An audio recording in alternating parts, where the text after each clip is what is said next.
aku bersyukurnya karena aku sama Putri alhamdulillah deket banget ya. Kalau apa-apa curhat, apa-apa, karena aku juga harus membiasakan diri sebagai kakak paling besar. Baru tadi malam kita curhat-curhatan nangis bareng sebelum kesini, ya senang gitu.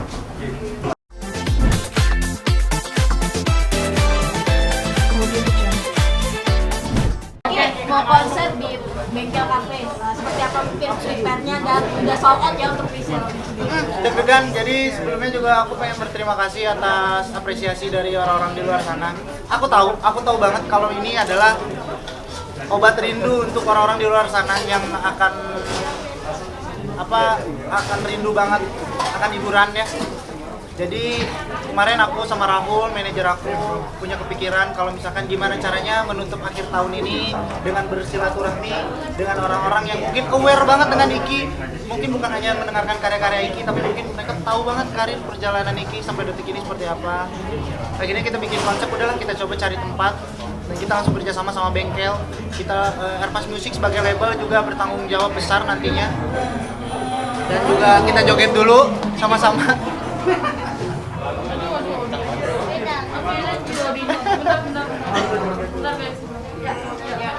Oke, mungkin gimana nih sejauh ini persiapannya menyambut konser setelah akhirnya lama To be honest, yang pastinya nanti yang hal pertama yang bakal aku rasain kikuk. Karena kita harus, ya kita tahu lah ya, maksudnya dengan adanya pandemi yang merubah kita harus beradaptasi dengan new normal. Dan yang sulit adalah ketika nanti kita bertemu bersosialisasi dengan orang banyak adalah harus kembali seperti dahulu kala, yang memang harus bisa bersosialisasi lagi. Itu kan pasti ada hal kecanggungan untuk kita ya. Jadi saya takutnya nanti pasti saya nangis karena hampir 2 tahun kita seperti ini. Jadi harapannya tapi sebelum itu saya mau berterima kasih juga karena pandemi juga sudah menurun. Terus kita juga diberikan perizinan, dan yang lebih senangnya kita bisa berkolaborasi nantinya. Ada Marion Jola, ada Jiva, ada adik aku Putri. Terus juga yang senangnya juga ada Caleb G juga nanti ada di sana untuk mensupport acara aku. Jadi aku senang banget, apalagi di presale pertama, di hari pertama tiba-tiba kita sold out dan kita kaget. Bahkan sold outnya pun kita tahan bahkan ya. Jadi kita sengaja tutup karena saking kita kaget akan apresiasi orang-orang di luar sana. Jadi harapannya nanti semoga aku bisa menampilkan total. Jadi meskipun aku sekarang datang ke ini, tapi di otak aku tetap harus mikirin aransemen. Aku sampai detik ini aku masih tektokan sama full band aku tentang aransemen musik. Terus aku mikirin tentang nanti dengan kolaborasi. Aku tim begitupun memikirkan konsep nanti opening harus seperti apa gitu loh. Dan aku berusaha untuk gimana caranya tetap terasa intimate. Bukan hanya sekedar mereka datang cuma nonton konser gitu aja, tapi aku pengen mereka ada rasa kedekatan dengan aku gitu. Jadi harapannya aku minta doa semoga Desember itu bisa jadi awal yang baik untuk aku agar bisa membuka pintu untuk semua para pekerja seni. Jadi lebih bisa membuka lapangan pekerjaan lagi untuk para seniman, para musisi untuk bisa bikin konser, event gitu. Dan aku alhamdulillah support banyak sekali dari platform-platform yang support seperti Innopensi, terus juga platform-platform lainnya yang Jakarta Konser. Mereka amat sangat mengserukan bahwa ayo Ki gas sikat, katanya kita awalin, semoga bisa jadi pencetus untuk bikin sebuah konser. Jadi doain lah. Dia sempat takut nggak sih karena pas pada saat mau konser ini, aduh kira-kira pada mau nonton nggak ya dengan kondisi yang Iya, aku sempat ngobrol si Rahul. Jadi pas aku bilang kan, udah bikin konser, udah sikat, udah ayo. Lu ngeri nggak nanti pas nyanyi terus yang nonton cuma 2 orang, itu pun satpamnya yang jaga bengkel. Lu kebayang nggak nyanyi, wah opening udah bagus, yang nonton yang jaga bengkel ya kan ini. Kan kayak aduh sedih. Sampai aku tuh sampai mixer berapa kali ke Rahul kayak, gue yakin ada yang beli nggak sih?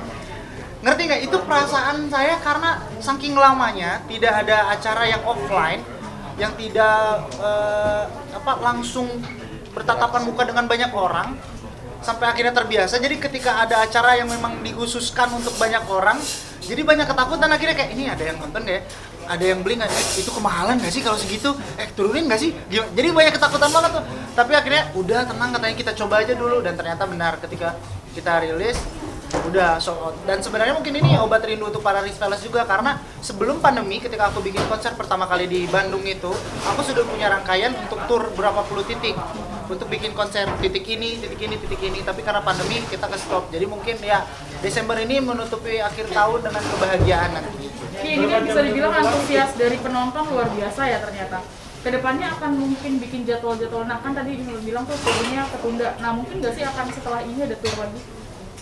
Yang pastinya hal yang pertama yang harus aku pikirin adalah memantau berita untuk tahu COVID itu ada gelombang-gelombangnya lagi atau tidak.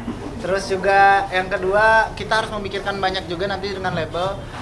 Kita yang pastinya berusaha untuk nantinya mikirin gimana caranya untuk kembali beradaptasi seperti dulu. Kalau bisa sih harapannya ketika beres konser bis itu pas kelar, COVID hilang gitu kan, pengennya gitu. Cuman kita nggak bisa ya. Jadi tetap ikutin alurnya, tetap mematuhi protokol kesehatan juga. Nah itu konser juga, ketika bikin konser gue gak mau tahu caranya, pokoknya kesehatan benar-benar diutamakan, apapun itu, tempat, steril apapun itu. Jadi aku seneng lah gitu.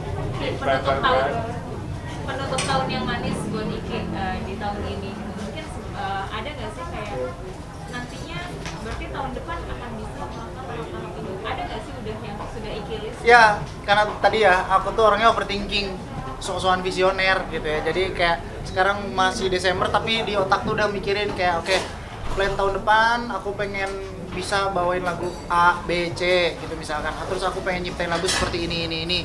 Konser, album rencana aku tahun depan misalkan. Aku udah mikirin tuh. Jadi semua yang aku lakuin aku tetap harus discuss sama Ervas Music gitu sih sebenarnya. Jadi banyak ketakutan dan banyak deg-degannya di setiap hari karena terlalu overthinking kan. Pisces biasa. Jadi kayak ya udahlah. Iya, tapi di beberapa negara kayak kemarin kan BTS juga kan baru konser gitu. Jadi optimis nggak sih buat Iki sendiri semuanya akan Salah lancar? satunya itu dan hal keduanya adalah ketika aku sempat live IG-an bareng sama Pak Sandiaga Uno. Dan Pak Sandiaga Uno sempat memberitahu bahwa perizinan dipermudah sekarang. Jadi itu yang akhirnya membuat saya reda, membuat saya akhirnya bahagia. Oke lah, nggak apa-apa, ayo sikat aja, udah nggak apa-apa. PPKM level 3 akhir tahun nanti nggak terhambat oleh itu lah ya. Harapannya ya, karena kan tanggal 19 nih. Jadi tolong nanti media nih beritanya bilang aja 19 aman, konser hayu gitu. Ya, 19 aman, konser hayu. Kalau bisa U-nya 3 lah. Tadi Mas nanya berapa jam ya? Yang pastinya ini untuk pertama kalinya lagi lah ya di tahun ini. Nanti aku bakal nyanyi mungkin bisa sampai 17 laguan, 16 lah. Jadi hampir beberapa jam tuh ke depan. Dengan nanti mungkin banyak suguhan-suguhan di stage-nya yang nggak bisa saya sebutkan nanti. Saya tuh seneng gitu, saya orangnya jahil. Kebayang nggak? Saya jahil orangnya ya. Saya tuh seneng hal-hal yang bikin surprise orang. Makanya ketika bikin konser tuh aku pengen ada sesuatu hal yang seenggaknya ketika mereka pulang tuh berkesan gitu. Jadi capek sebenarnya jadi saya itu karena overthinking, jadi mikirin apapun tapi demi kebahagiaan sendiri dan kebahagiaan banyak orang jadi saya lakuin. Kiki ini kan bisa dibilang belasan lagu akan dinyanyikan. Udah lama nggak nyanyi. Suara sama stamina gimana? Udah disiapin belum? Nah itu paling istirahat ya, buat semuanya jangan lupa istirahat. Kamu istirahat. Oh iya, ya itu makanya sekarang lagi coba buat benerin pola hidup. Karena saya itu karena pandemi jadi main game setiap hari gitu. Terus juga paling nyanyi juga untungnya masih ada ya, virtual walaupun nggak ada penonton. Yang tepuk tangan cuman kita aja gitu, virtual. Sedih sebenarnya, cuman ya nggak apa-apa. Jadi kayak aku harap yang penting tetap bisa ngejaga kondisi, tetap bisa produktif juga, terus tetap gimana caranya konsisten, tetap ada apa ya namanya hubungan sama fanbase juga biar tidak menghilang mereka gitu. Jadi gimana caranya mikirin tetap ngejaga semuanya karena mempertahankan yang sulit.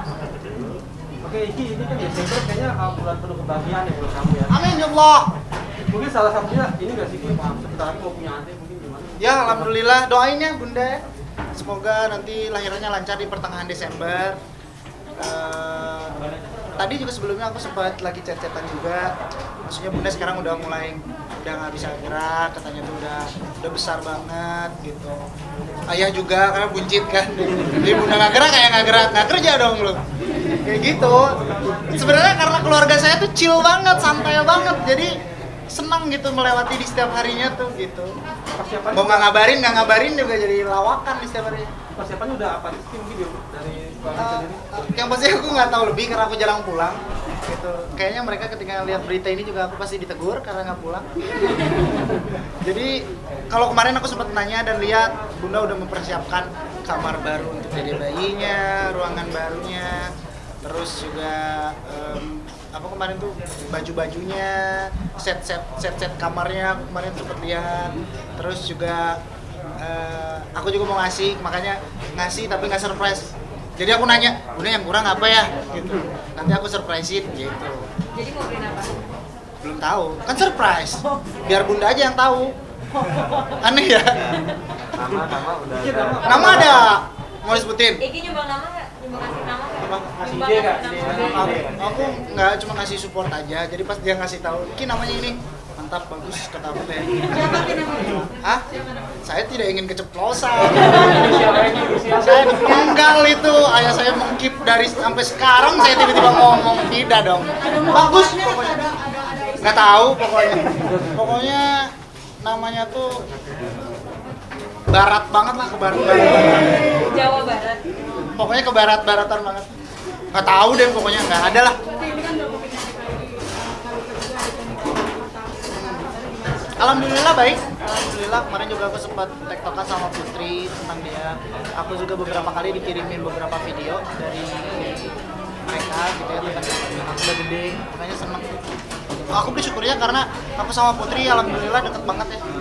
Kalau apa-apa curhat, apa-apa, karena aku juga harus membiasakan diri sebagai kakak paling besar. Baru tadi malam kita curhat-curhatan nangis bareng sebelum kesini, ya seneng gitu. Rasanya punya adik, umurnya kan jauh banget sama adik lainnya, apalagi sama calon adik yang sekarang. Gimana sih Nasi mungkin mengkonfirmasi? Ya untungnya karena mungkin aku tuh udah disetting sama Allah. Aduh, udah disetting sama Allah tuh aku orangnya santai banget ya. Jadi aku itu berusaha untuk memperlihatkan kebaikan ataupun cara yang baik ke adik-adik itu bukan dengan cara kamu harus seperti A, B, C, D, E, enggak, tapi dengan perilaku, dengan apa yang aku lakuin secara tidak langsung mereka akan merekam dan akan mereka lakukan suatu saat nanti. Nah, aku tuh orangnya kayak gitu dan aku tuh bukan tipikal orang yang misalkan ketika adik Iki mungkin kurang sopan ngomongnya ke Iki, mungkin jangan bukan ke orang lain, ke Iki atau apa, atau mereka ngomong kasar tapi konteksnya bercanda, aku tuh sesantai itu dengan cara keep komunikasi, dengan cara aku main game bareng sama mereka. Ketika aku balik pulang kerja, aku nyalain komputer, yang aku cari mereka Rijuan, Ferdi di mana, main apa, main bareng. Tetap harus gimana caranya menjaga komunikasi gitu. Dengan Putri pun begitu, dan aku nggak pernah melarang apapun. Yang penting aku selalu bilang sama mereka, apapun yang kamu pilih nantinya, apapun yang kamu jalanin, kamu yang ngerasain dan kamu yang bisa ngerasain itu baik atau enggaknya. Alhamdulillah sampai detik ini tuh mereka amat sangat apa ya, welcome ketika kalau aku mau cerita apapun gitu loh. Tapi mungkin dengan karena saking santainya aku, akhirnya mereka banyak ngerasa segan gitu. Kayak misalkan kalau dia pengen A, pengen B, kalau bukan aku yang nanya, kalau bukan aku yang mohon-mohon, dia nggak pernah mau ngomong. Kayak misalkan sebenarnya dia tuh pengen apa gitu ya, pengen beli apa, tapi dia nggak ngomong gitu. Jadi harus tetap aku yang opening gitu ke mereka gitu. Harus aku tetap yang nge-bagging ke mereka. Jangan mau katanya asuh benar-benar bintang seperti apa nih? Pengen banget ngerawat bintang, bareng gitu. Gimana? Sorry. Rawat bintang. Oh iya. Ya harapannya ya pengen atuh, cuman kan ya balik lagi ya karena memang yang hal yang sedang diurus juga kan lagi masih tetap berjalan. Kalau aku nggak mau ngambil tindakan semena-mena, aku takut salah gitu. Jadi aku karena udah ada lawyer juga yang kemarin ngurus, jadi aku biarkan mereka yang ngurus. Yang terpenting aku sekarang tetap menjaga mental adik-adik aku, kebahagiaan adik-adik aku, menjaga ayah, bunda, dan juga menunggu kehadiran dede bayi. Tapi aku tetap menjaga juga komunikasi dan tetap memantau tumbuh besarnya dede bintang nanti seperti apa. Baik, terima kasih teman-teman media. Sudah ya teman-teman media, kita lanjutin acaranya lagi. Kenapa? Teddy sebagai tersangka. Kalau itu Baik, silakan langsung tanyakan ke aja. lawyer ya. Iya. Kalau aku, Makasih ya. aduh aku tiba-tiba